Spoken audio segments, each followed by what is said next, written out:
小节瑞所中心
Dumba Jumden de Java da Jumba Yandava Zobe Sanje Rigo Dan Shamsu Demba Devara Sheva Jigden Jemba Jebu Dube Kalu Jurwa Lana Meva Lada Menam Je Dumba Sanje Jumden de Pejava Jaja duva la jaze lo chodo jazo che wo dumba jomden de je sheba ta jomba yang da ba zo be sanje riba da jabzo temba dewara sheba jigden chemba jebun dube kalo yorwa Lana meva lada menam je dumba zanje jumden de bejawa shaja tuba la chazelo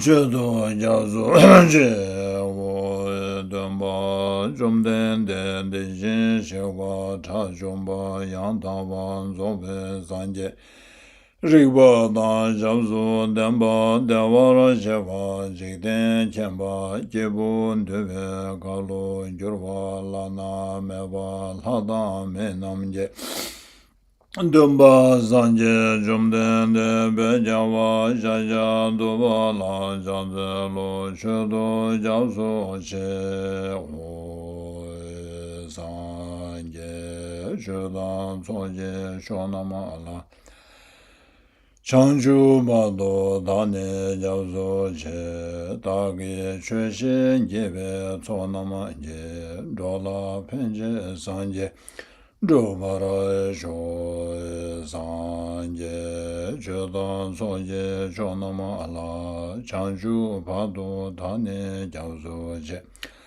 Dagi Chushin Jebe Tsonama Je Dola Penje Sanje Drupara Sho Sanje Chudan Soje Chonama Ala Changju Pado Tane Jauzo Che Dagi Chushe Jebe Tsonama Je Drola Penje Sanje Drupara Sho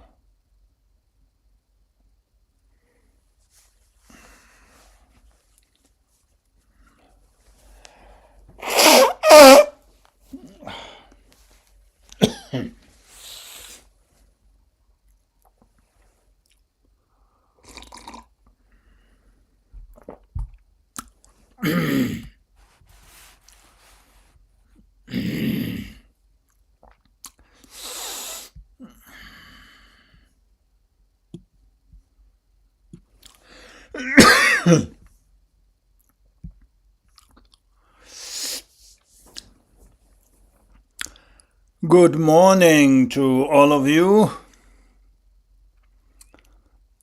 I'm just looking out from my window and it's such a pleasant day. Doesn't feel like winter at all.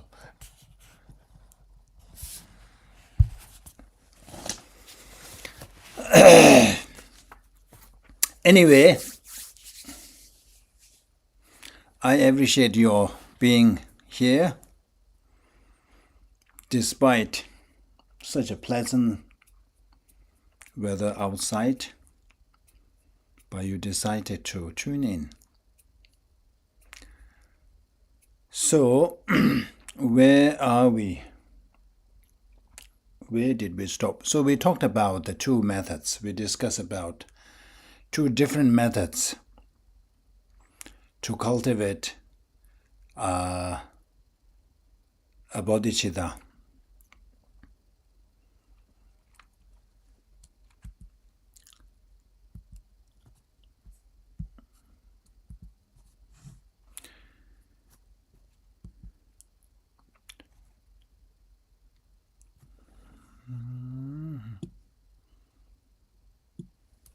So whichever way you take, we have to reach to this one, loving kindness. So the two different methods, two different approaches are to help us first cultivate or develop loving kindness, this special kind of loving kindness, which is not limited to our circle of friends and loved ones, but one that is extended to everybody, no matter who they are, what they did to us. So that kind of loving kindness is what we are trying to develop. So once we are able to develop that, then we will be able to develop compassion. So from this particular loving kindness arises compassion, the great compassion. We have compassion for our loved ones. But this great compassion does not exclude anybody. It is extended to everybody, every sentient being. So once we are able to develop that kind of great compassion, then automatically there is this attitude that I will try to liberate them. I will try to reduce their pain. I will bring them to the state where they can no longer experience pain and suffering. In order to do that, I need to first become Buddha. I need to achieve enlightenment. So that kind of mindset is called Bodhicitta. So the Mahayana practitioner's main goal or the primary goal is to benefit others. And achieving enlightenment, seeking enlightenment, is a secondary goal.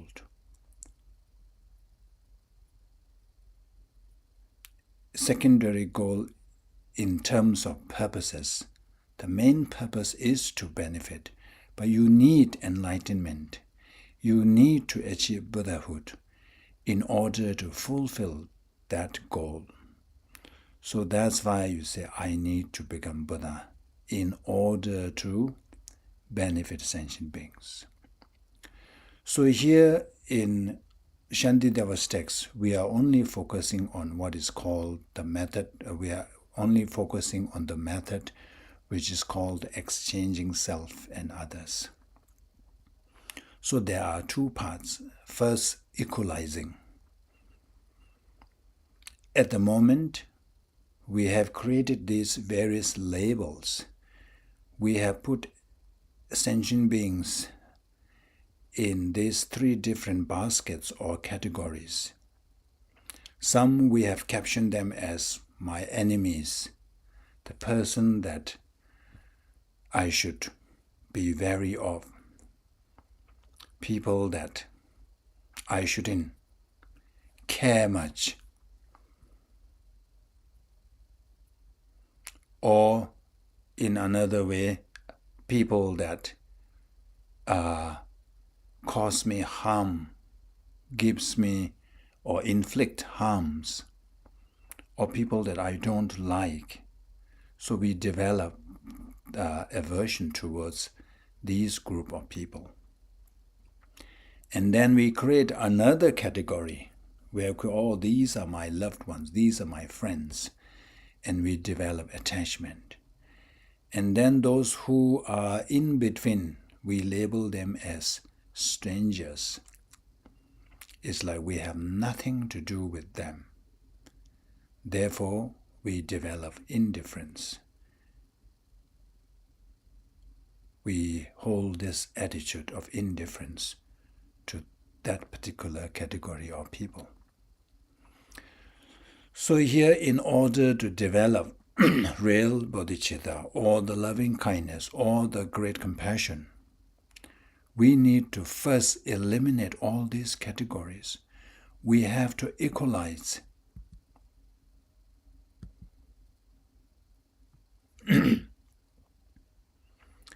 We have to meditate on what is called equanimity. As you see in the picture, the bulldozer is leveling the ground. So we need to first level any unevenness in our attitude. According or based on what kind of category people falls in, we have various attitudes. So first we have to level that.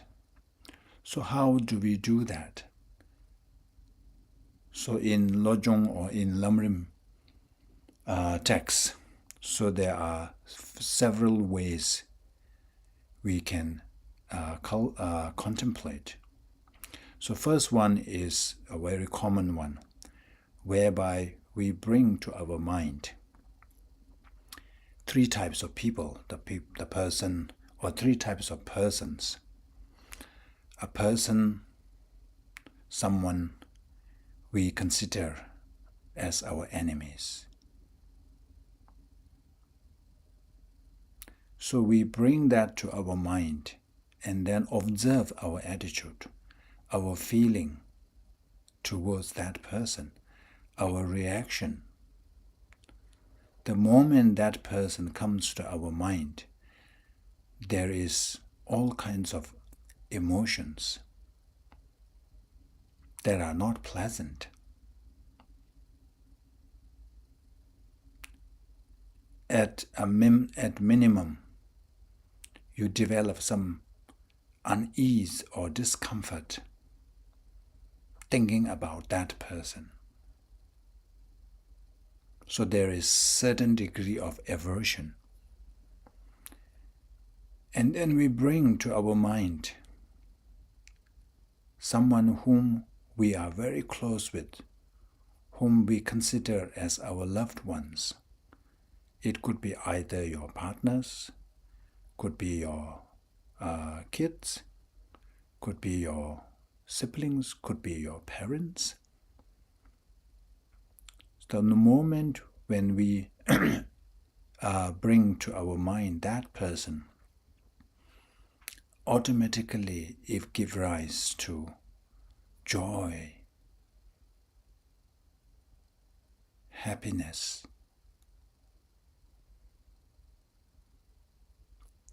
and there's this sense of endearment as well.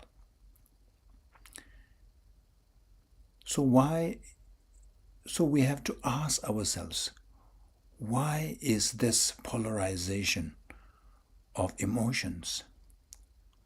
One is all the way negative and something of a discomfort, whereas on the other hand, it is pleasant. So we have to ask ourselves why. Whatever the reason may be, it boils down to the fact that in certain period in our life, that person either has been very kind to us or has been very unpleasant to us, or might even have caused us or inflicted us harm. So that is the only reason. In this lifetime, we are focusing on what happened during this lifetime. The enemy we label, the person whom we label enemy or foe or somebody, we may not use such an extreme term as enemy, but somebody whom you are not comfortable with, whom you want to avoid if possible, or disassociate with a person. So why has this resulted? Is because that in the past that person has done something unpleasant to you, something that you didn't approve, something that you didn't like.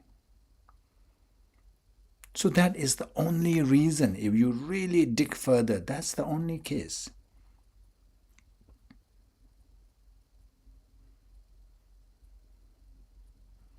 Or something that is what you call completely opposite of your principles.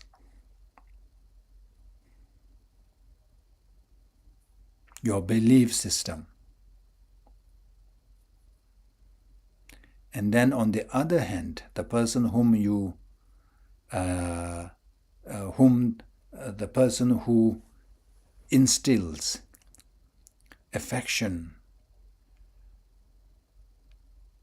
joy, happiness, is also because that in this very lifetime, that person has been kind to you. That person has done something that you like, you appreciate. So no matter whichever category the person falls, it boils down to just that kind of act of harm or unpleasant, or act of unpleasant and pleasant that the person has done to you in the past. So here it is recommended that when you bring to your mind these people, and then when you contemplate, analyze why you have these emotions, then it's time to what you call the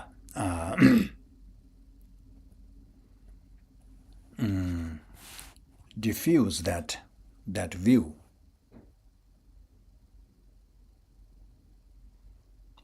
I'm looking for a word. Dispute that notion by saying that everything is impermanent. The person whom you feel that they have done so much, so many great things to you, that person may not remain the same.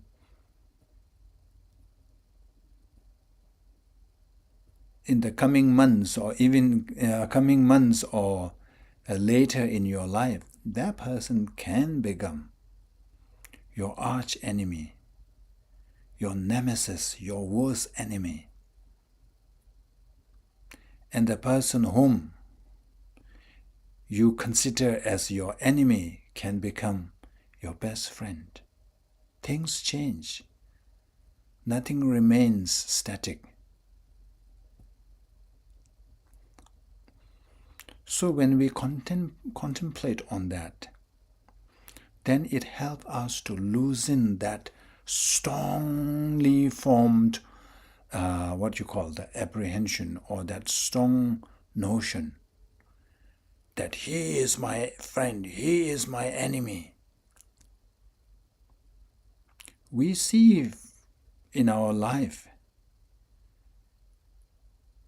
that your good friends betray you. Your best friend become your worst enemy. And the person whom you consider as your worst enemy comes to your rescue and becomes your buddy or the best friend. So we see that all the time, especially in this time. In this American politics, we see one time a big critic, now the one who sings praise only.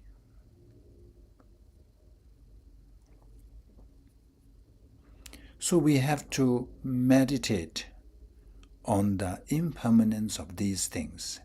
So when you see that these things can change, then you see the uselessness, pointlessness of really having that strong, resolution, or that strong apprehension, that strong notion.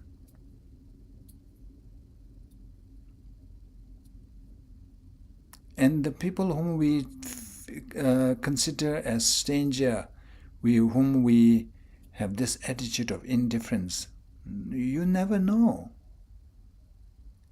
They also can become your best friends.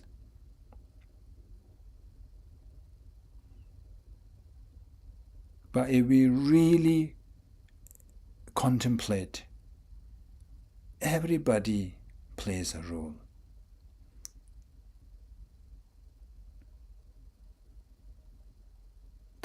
We have been saying this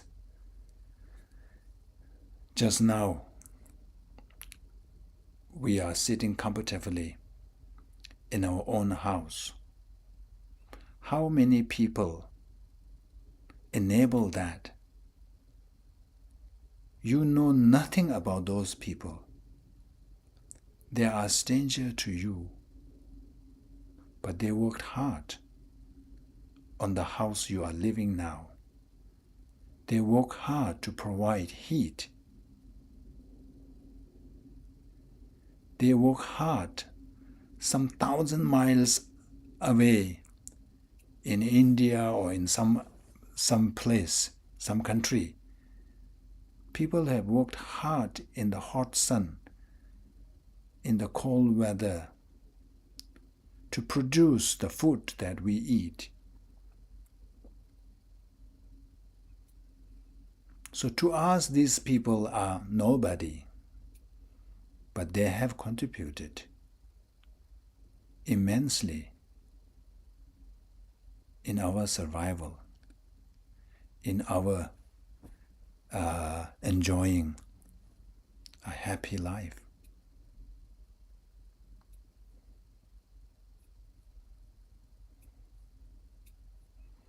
So when we really think through, we cannot really differentiate. So so main point is to develop that equanimity, that equalizing our attitude towards everybody.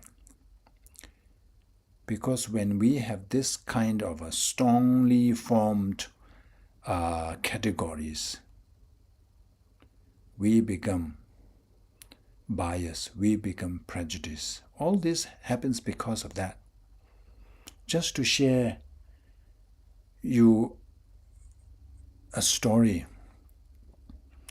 So I think it was maybe 3 months ago or something. I have been meeting different subcontractors to get an estimate for things. And there was one guy who was very pleasant over the phone. And then, we scheduled an appointment to have the site visit the site, and then give me the quote or the estimate. The moment he saw me, he just changed. The way he talked was completely different. I was like, what happened to that pleasant guy? He started talking to me in a very condescending way. He was no longer that sweet person on the phone. So I was like, maybe he has some difficulty with different, looking people, or I don't know. I could be wrong. But sometimes people have these categories. Oh, this person belongs to this category, so I don't have to be respectful. I can treat them like, nobody. So this is all happens because of having these categories.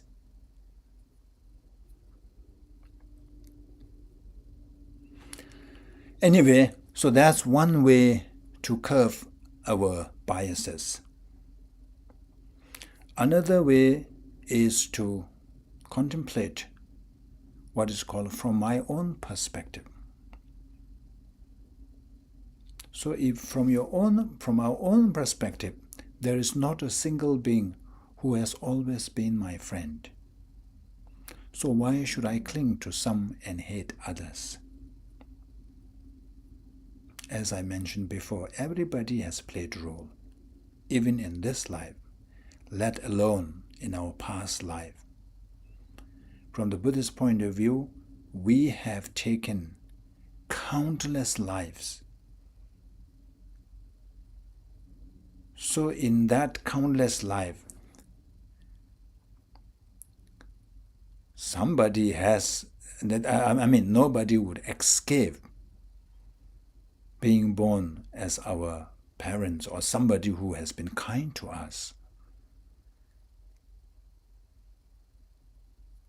If you have 100, let's say, different pieces, and if you do that so many times, and at one time you know that each one has kind of pad.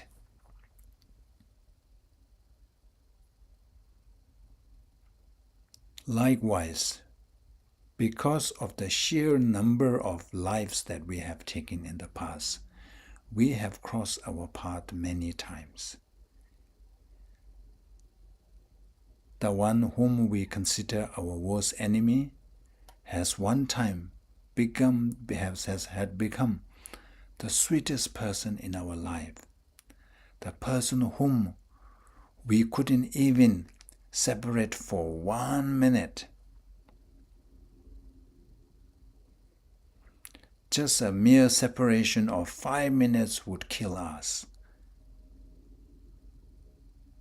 We have gone through that experience. So there's no reason that just because in this lifetime such and such person is like that. And then from the perspective of sentient beings, so even if we don't take into account from our own perspective, so try to take the perspective of others. What are they striving to achieve? All equally. There's no difference. All equally wish for happiness. Whether the person be your enemy or loved ones or strangers, everybody is seeking happiness. All equally wish for happiness and do not want suffering. So it is unreasonable to favor some by treating them kindly while distancing others and causing them harm or refusing to help them.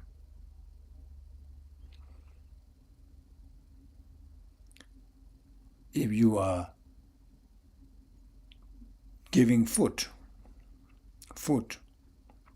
to homeless people, let's say if you have plenty of that, and if 10 homeless people show up and everybody is asking for food, you cannot just give one and not to the others.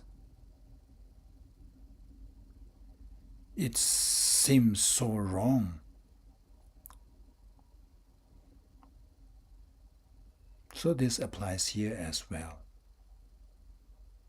So these are the techniques or the points that we can employ to cultivate this attitude of equanimity. So once our biases are all curved and all leveled, only then we can hope to develop great compassion, great loving kindness, and eventually bodhicitta. Without leveling our biases, there is no way to develop bodhicitta. We can recite verses to develop bodhicitta or compassion 1,000 times, 1,000,000 times. But as long as we hold these categories strongly in our mind, we will never progress in terms of developing compassion. Of course, just reciting, we may cultivate some merits. That's all about it. So we are now going to further discuss more on this.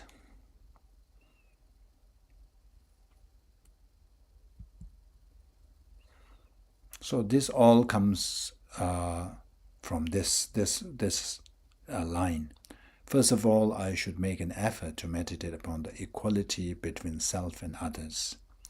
I should protect all beings as I do myself, because we are all equal in wanting pleasure or happiness and not wanting pain. So this is the basis. So now more discussions or questions or I don't know, what do you call those, refutations arises. Of course, this doesn't have to be somebody personally there challenging Shantideva. This is actually when we listen to a talk, and all this comes up. How can this be? So we will be raising these questions, and Shantideva reading our minds. So goes through each and every questions or potential questions or doubts that we have.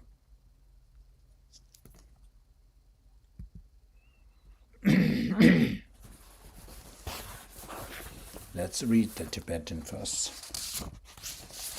2691.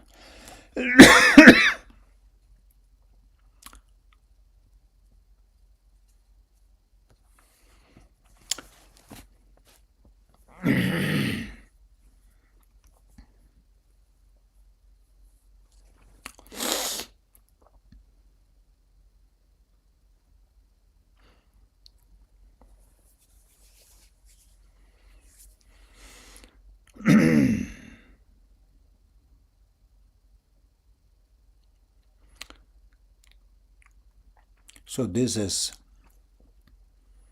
to show that how it is possible to develop develop this attitude of cherishing for cherishing others, even though the others are so many.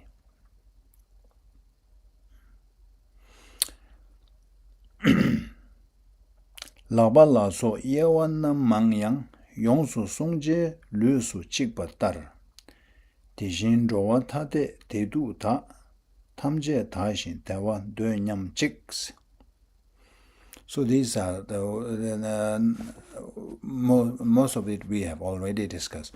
Although there are many different parts and aspects, such as the hands, as a body that is to be protected, they are one.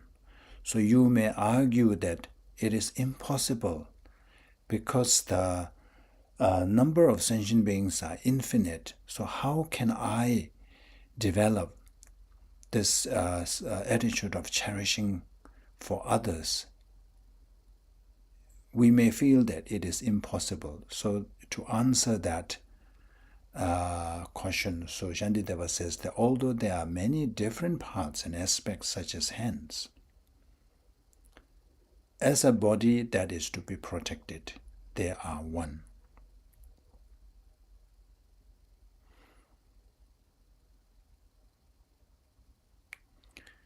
Likewise, all the different sentient beings in their pleasure and their pain have a wish to be happy that is same as mine. Even though there are countless sentient beings, but if we just kind of sum up, then it boils down to two, which is wanting happiness and not wanting, or wanting to avoid suffering. So it's saying that basically it is doable. Likewise, all the different sentient beings in their pleasure and their pain have a wish to be happy that is same as mine. Basically saying that we are equal. Even though there are countless sentient beings, in terms of our fundamental desire, we are same. There is nothing different. the common humanity, or whatever you call that, is that everybody wants happiness. Everybody doesn't want to experience suffering.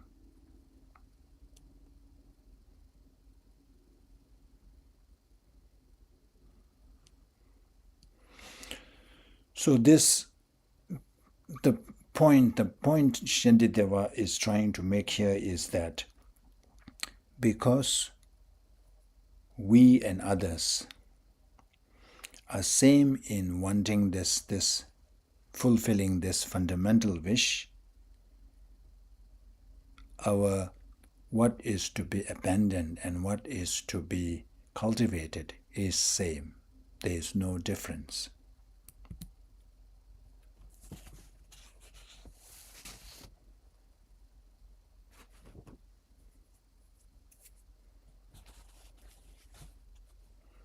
You should start to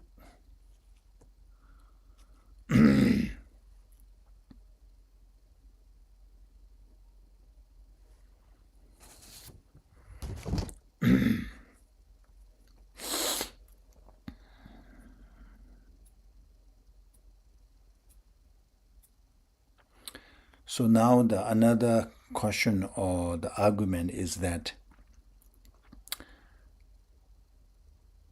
other suffering doesn't affect me, no matter how severe others are undergoing pain and suffering, but that doesn't affect me.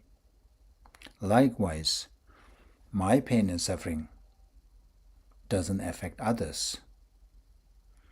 So why do we need to try to eliminate others' pain and suffering? So basically saying that there is nothing logical in trying to remove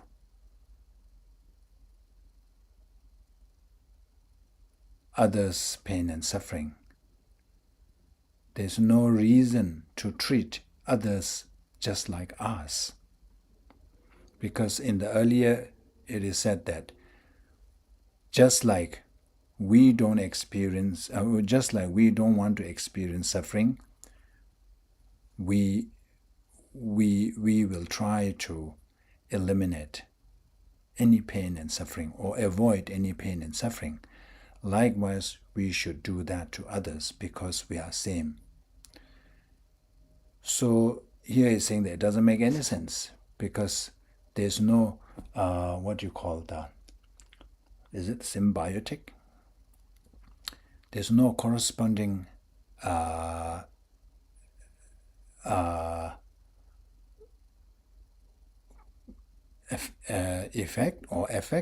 effect. Kede tagi tunyegi shenji lula minu bas. Teda nang teda tunyete tadu shembe mesu nis. This is a bit challenging. The suffering that I experience does not cause any harm to others. So he said, yes, you are right, that the suffering that I experience, that does not cause any harm to others. But still, nonetheless, that suffering is something we should eliminate. But that suffering is mine because of my conceiving of myself as I. Thereby it becomes unbearable. The reason why we cannot bear any pain and suffering when it happens to our body is because life after life we have kind of accustomed or we have habituated to this notion of the self-grasping and grasping of mine. I and then mine. So we have this strongly integrated within us. Because of that, we suffer. All the pains that befalling our body becomes unbearable. So likewise, Tishin shengi tunye da tala pabar minjur yang tao du shenbe sobarka tedang teda tunye des. So basically the point is that when the mind becomes accustomed to cherishing others, it gives rise to an attitude of equanimity or equality. So likewise, the misery of others does not befall me. You are right.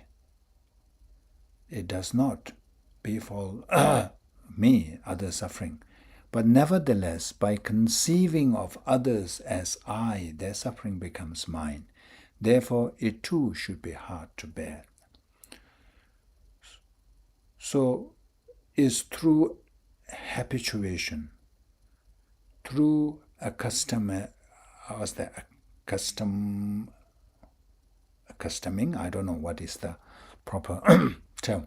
Anyway, so at the moment when others go through suffering, we don't feel much because we haven't really tried to conceive other as. We haven't developed this cherishing of others. If we put our mind to that, then gradually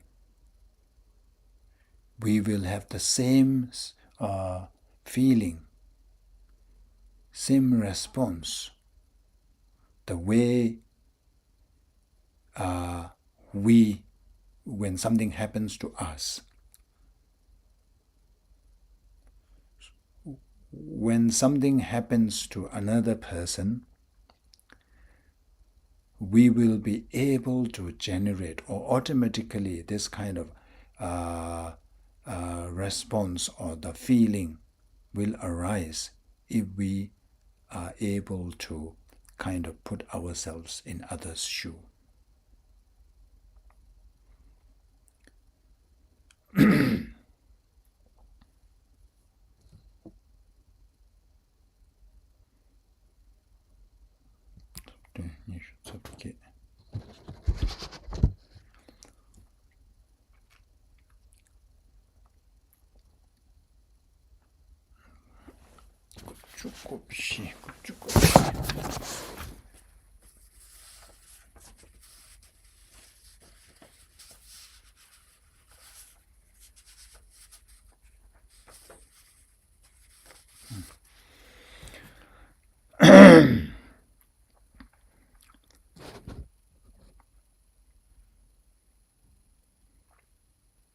So now this is putting that logical reasoning into what is called a syllogism form.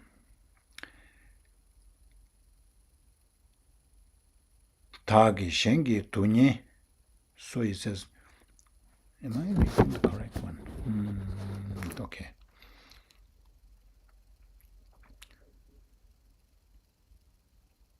Tagi shengi tunye sel tunye yinchiris. Tagdu shins. Tagi shenla pembarcha semjen yinchir talushins. So now this is like providing the reasons, providing logical kind of a reasoning. That's what the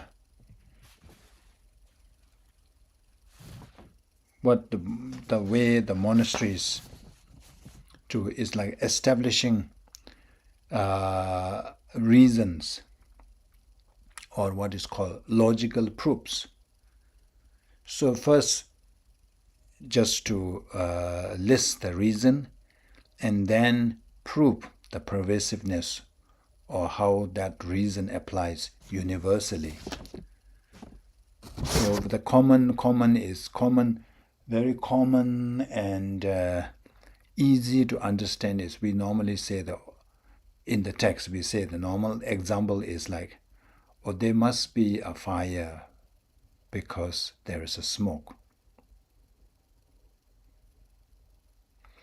When somebody sees from a distance a cloud of smoke, then we can detect, oh, there is a fire going on. So here is similar, is putting into this syllogism form. So consider suffering of others. Hence I should dispel the misery of others because it is a suffering. And then example is just like my own. My own suffering is something to be dispelled because it's a misery. Misery is something unpleasant. So likewise, the sufferings of others, that also, because it's a suffering, because it's a misery, because it's an unpleasant experience, one should dispel. Consider suffering of other sentient beings. So if you put in a syllogism form, we will say it like this. Consider suffering of other sentient beings. It's appropriate for me to elevate, or appropriate to elevate it because it is suffering, just as my own suffering. And then on the other side, and I should benefit others. Not only I should dispel the suffering of others, but I should also benefit others because they are sentient beings. Sentient beings deserve to be happy. Sentient beings wish to be happy, just like myself. I should benefit others because they are sentient beings. For example, just like myself. Does it make sense?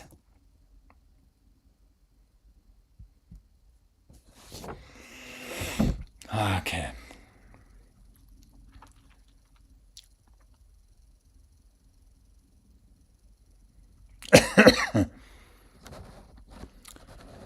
So that's finished. 27, 28. Okay.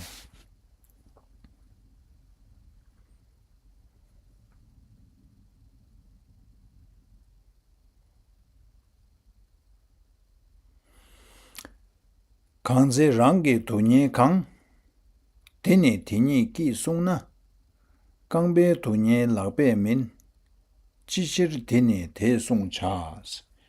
Chichir teni te sung chas. Chichir teni te sung chas.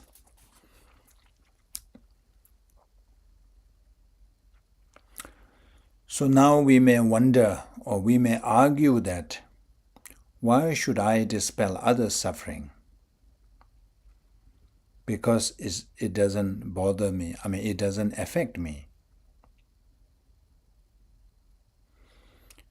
And because of that reasoning, we may be hindered in helping others, in eliminating others' pain and suffering, in preventing us from offering our health. So here Shantideva is now showing the relevance, why we need to do that, why it is relevant. Kanze kangi tunye kang teni tini ki sungna, kangbe tunye lakbe min chichir teni te sung chas.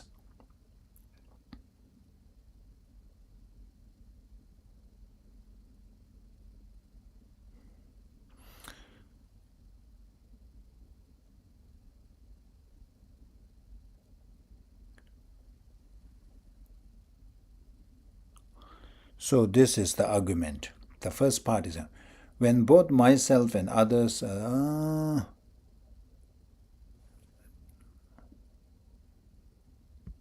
think I am reading the wrong one. Okay, this is the one. We have already finished this one. Sorry, I am jumping, isn't it? 20, oh, no wonder. 28, okay. Okay, sorry, this I was jumping. So the this is not the one. We are only at verse 94.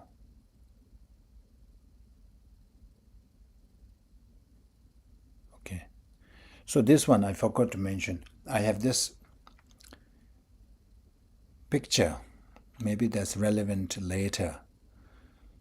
So let's say when you move into a neighborhood, and if it's a very nice and clean neighborhood,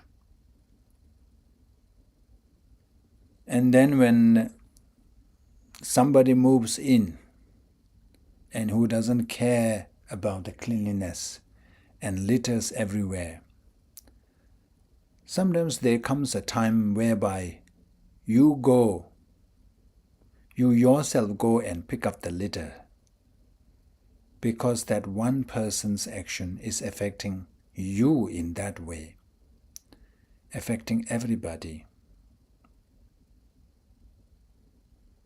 So we cannot really say that, oh, that doesn't affect me.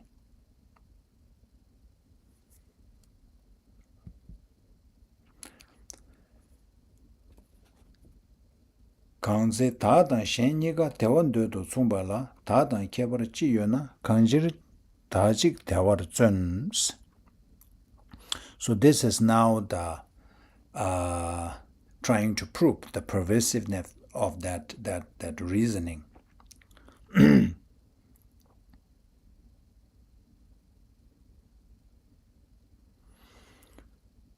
So it is more like this. We should apply the same attitude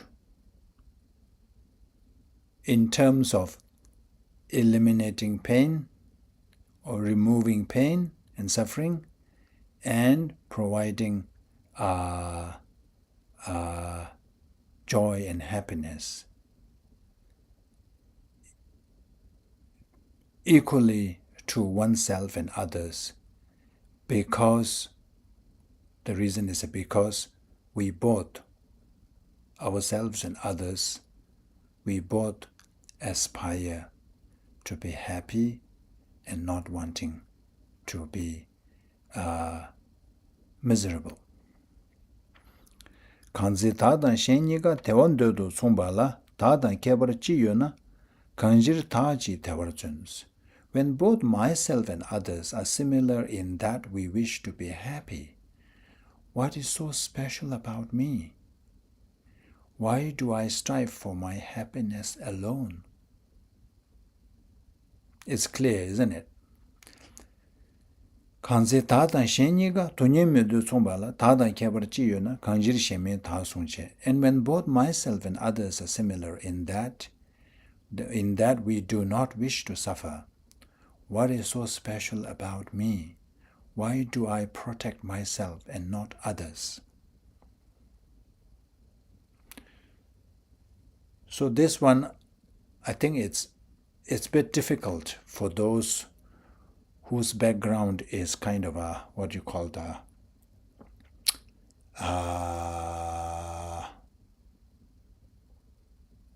what is that word, terminology? That individualistic culture. Those people who come from collectivistic culture, like us Tibetans, we are more of, very, what you call, is community. It's others involved. It's not just I. And I think I shared my experience when I first came to America. I'm very hesitant to eat in class. When you have a class, I'm not talking about this kind of a class, in university class, and people eat all the time. It's mainly because that Tibetans, when you eat something, you always share. So if there are 10 people and you are eating something, there's no way you can share that with others. So I don't like to eat in front of other people. But I noticed that in America, people have no hesitation. Nobody offers. But Tibetan culture is, when you eat something, the first thing is you offer to others. In the process of doing that, sometimes there may not be anything left for you.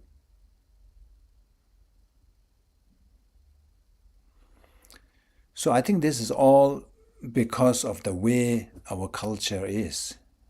It's all about community, it's all about others included. Whereas in the West, this individualistic culture is so strong that it's all about me first.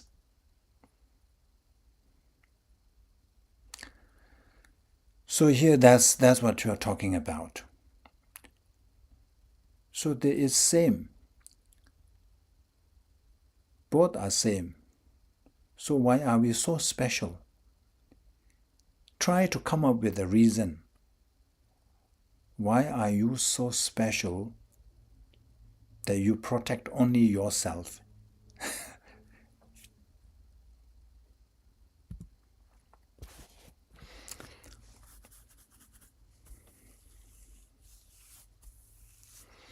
So now comes the argument. But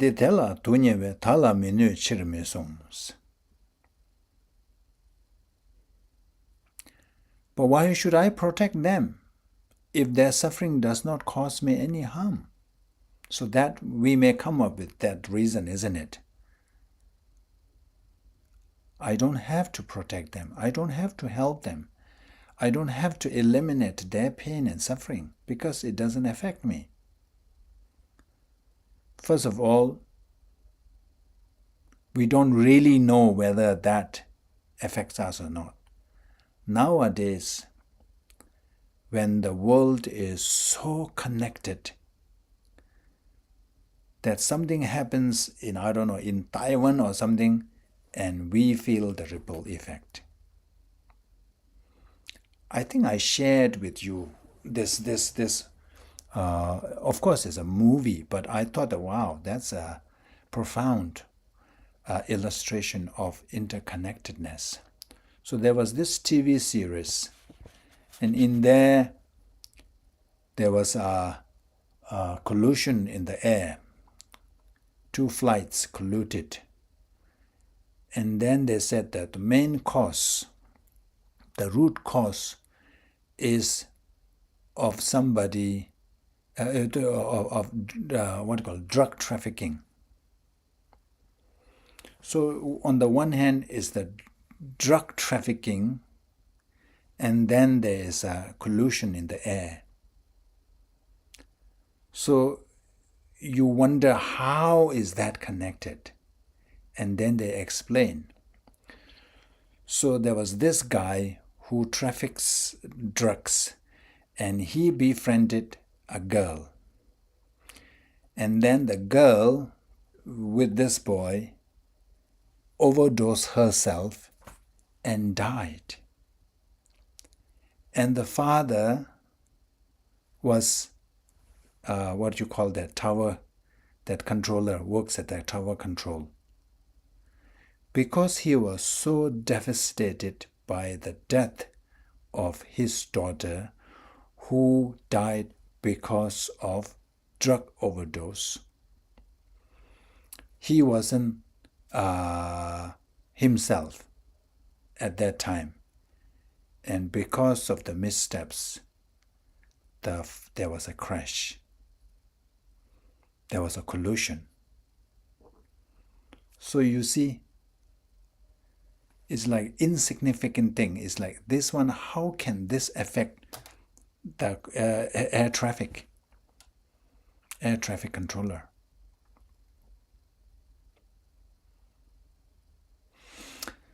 But why should I protect them if their suffering does not cause me any harm? then Shantideva said, then why protect myself against future suffering if it caused me no harm now?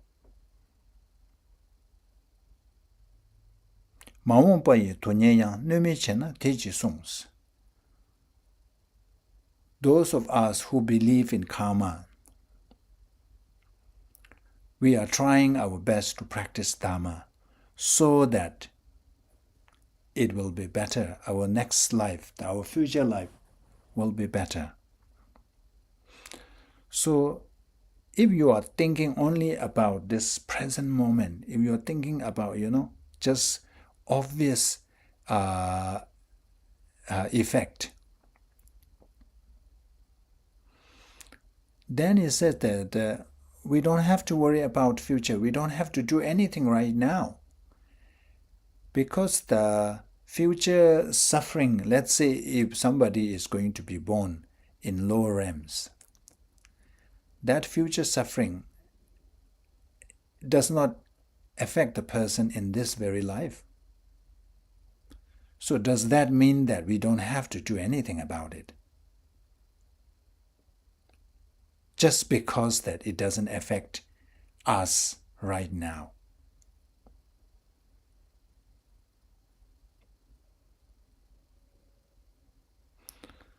I have this image here, you can see. I must work hard and save for my retirement. We plan all the time for my future, for my old age. I should go for my vaccination so that I will be prevented from future illness. So Shantideva was saying that if that is your reason, then it's like you don't have to do anything other than present moment. No need to make any plans. I've already made my plans for what I'm going to have for a lunch. And I have kind of get everything ready. So the minute I end this class, I'm going down. Is I prepared what I'm going to do for lunch. So we make all these plans. Anyway, you got the point. So these are good. Sometimes when these thoughts arises, so you can refute them. You can dispute your irrational thoughts.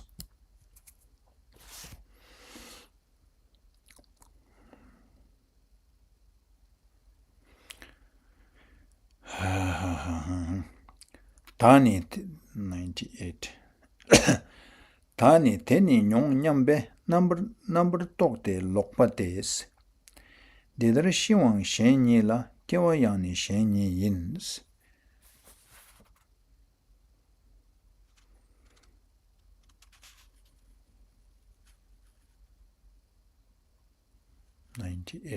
Okay.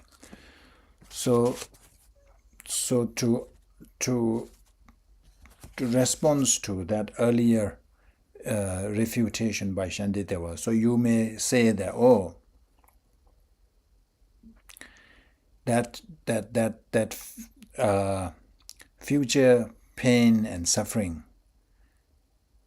may not really affect me now, may not really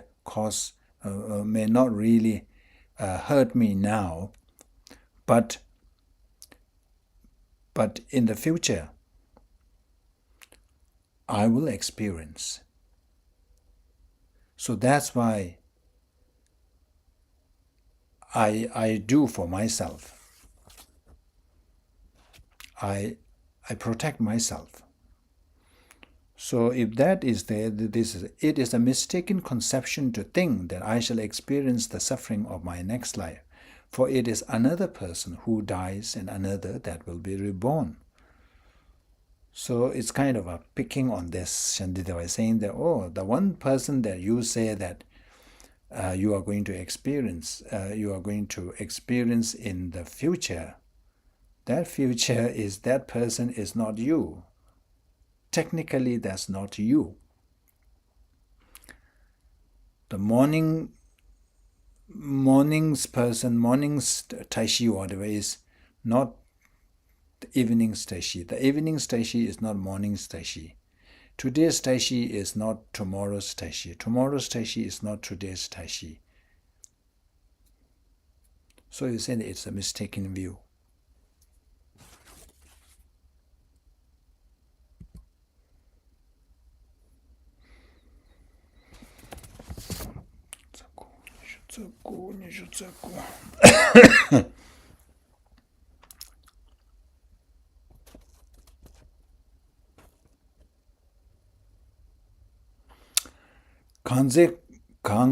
강기 두nye 강 테니 기 송나스 강베 두nye lakbe min 치질 테니 대송차. So this is the part now.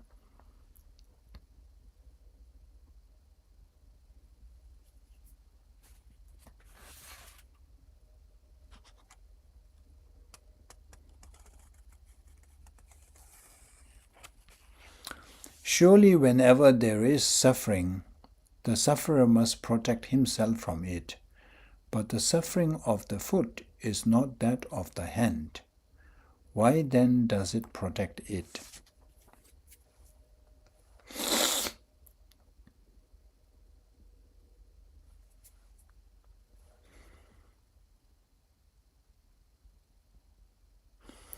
So we have this view that we don't need to help others in terms of eliminating their pain because it doesn't affect us. So if that is the case, then Shanti was saying, surely whenever there is suffering, the sufferer must protect himself from it. But the suffering of the foot is not that of the hand. Why then does it protect it? So if you are saying that the whoever is experiencing that pain must eliminate that pain and others cannot, others don't need to do, then when you have a splinter in your hand, then you have to let that finger itself take care of the splinter.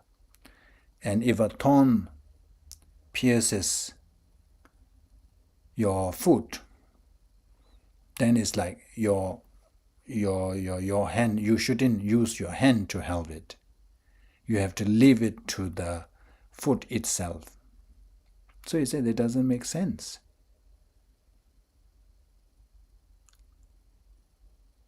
It's not that, whoever is experiencing that must eliminate it.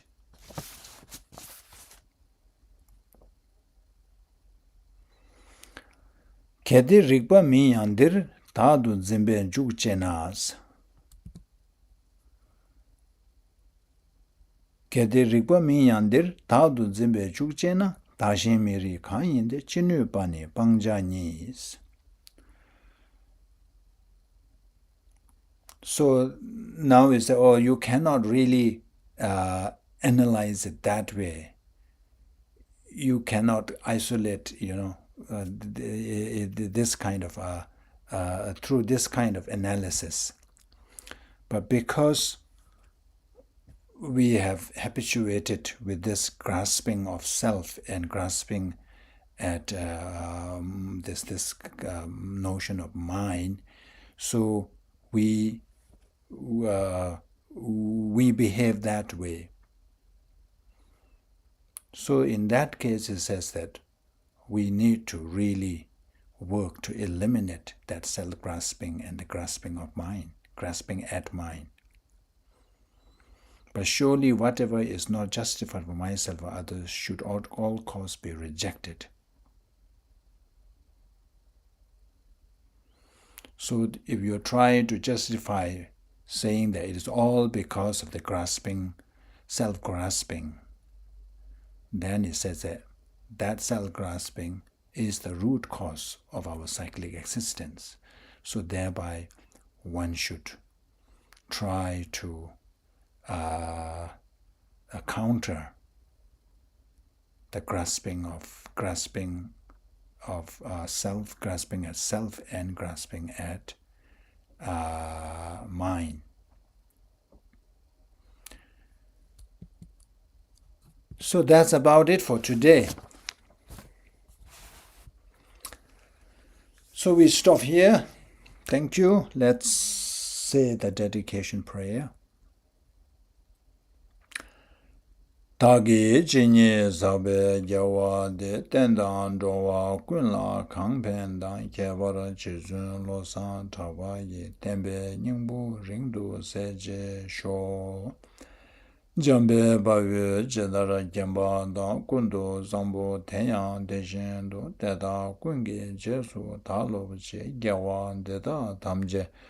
Rabdo ngo duzun shekbe gyawa tamje je ngowa kanla shodo ngapa de tagi kewe tsawan digun ja zambo jeje rabdo ngo wara jes. Okay, thank you.